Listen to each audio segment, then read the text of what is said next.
အားလုံးပဲ Adobe Lightroom ကိုသုံးမှုကြမယ်လို့ကျွန်တော်ထင်ပါတယ်နော်ဒါပေမဲ့ Lightroom သုံးတဲ့လူတွေအပြင်တခြား application Lightroom လိုမျိုးလမ်းတဲ့ဥစ္စာလေးရှိနေသေးတယ်ပေါ့နော်အဲကြောင့်မို့ကျွန်တော်ဒီနေ့ Lightroom လိုမျိုးဆင်တူတဲ့ application လေးတစ်ခုနဲ့ကျွန်တော်မိတ်ဆက်ပေးသွားမှာပါကဲကျွန်တော်ကြည့်လိုက်ကြအောင်ဒီမှာ application လေးရဲ့နာမည်က Cloro လို့ခေါ်ပါတယ်ဒီမှာဆိုလို့ရှိရင်သူ preset တွေအများကြီးရှိပြီးသားเนาะဒီ preset တွေကိုသုံးညင်တဲ့ဥစ္စာသုံးပေါ့နော်မသုံးရင်လည်းမသုံးနဲ့ဘာမှမဖြစ်ဘူးပြီးတော့ဒီမှာကျွန်တော် plus sign လေးယူပြီးတော့ဓာတ်ပုံကိုရွေးလိုက်မယ်ပေါ့နော်ဟုတ်ပြီအခုဒါဆိုရင်ကျွန်တော်ဒီဓာတ်ပုံကိုရွေးလိုက်ပြီပေါ့နော်ဒီဓာတ်ပုံကိုရွေးလိုက်ရင်ဒီအောက်မှာ Cloro အောက်မှာဒီမှာ preset တွေရှိပြီးသားပေါ့နော်ဒီမှာကိုစိတ်ကြတစ်ခုချင်းစီရွေးကြည့်ပေါ့နော်ဒီ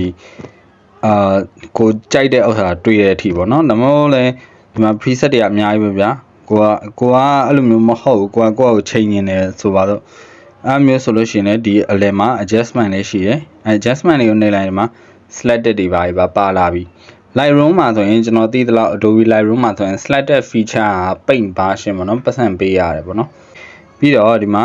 lightness brightness contrast highlight shadow ambient white black စုံမဲနော်ပြီးတော့ white balance ကတော့ရိုးရှင်းပါတယ်ဒါလေးပဲပြီးတော့ HSL okay HSL ပါလာရင်ဓာတ်ပုံပြင်တဲ့ application တစ်ခုကတော်လေးပြည့်စုံသွားပြီလို့တောင်ပြောလို့ရပါတယ်နော် HSL ပါတယ်မပါမဖြစ်ပေါ့ပြီးတော့ detail မှာဆိုလို့ရှိရင် sharpness and clarity ရှိရယ်ပြင်ပါတယ်ဒီ border ဥပါတော့တိတ်အဲ့လောက်ကြီးမဟုတ်ဘူး color တို့ဆိုရင်ဒီမှာ saturation နဲ့ vibrance ရှိမယ်နော်ပြီးတော့ motion blur ရှိမယ် motion blur ကတော့ဒီမှာဆိုလို့ရှိရင်ဒီကျွန်တော်ဒီဘလားမပါခြင်းတဲ့ area ကိုခဲပြက်လေးနဲ့ဖြတ်ပြီးတော့အဲ့လိုမျိုးထပ်ချိန်လို့ရတာပေါ့နော်ဒါ motion blur ပေါ့မဆိုးပါဘူးဒီ feature လေးလေးစိတ်ဝင်စားတော့ကောင်းဒါ angle ဟိုဘယ်ဘက်ကို motion သွားမှလဲဘာရွေးလို့ရမှာ blur ရယ် hue ရယ်ပါတယ်ပြီးတော့ဒီမှာစာရေးလို့ရမှာနော် okay font တွေလည်းပါတယ်ပေါ့နော်ပြီးတော့ဒီမှာ lightly တွေပါတယ် effect တွေထည့်တာပဲဒီမှာ lightly တွေဒီမှာထည့်ထားပြီးတော့ oh shit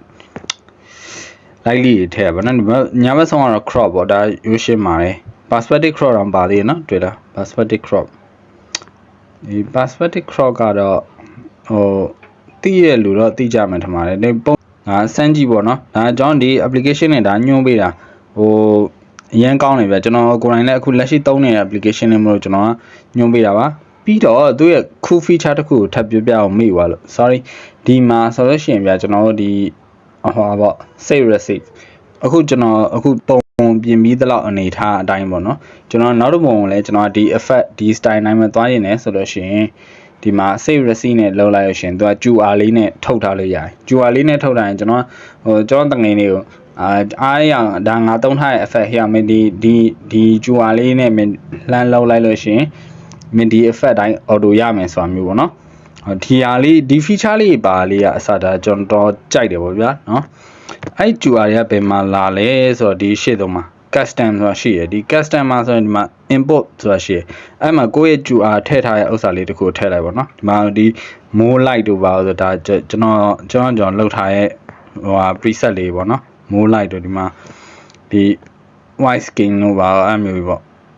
ဒါကျွန်တော်လောက်ထားတဲ့ preset လေးပေါ့နော်ဒါကြောင့် more green ဆိုတာအစိမ်းအောင်ပို့ပြီးပါမယ်ပေါ့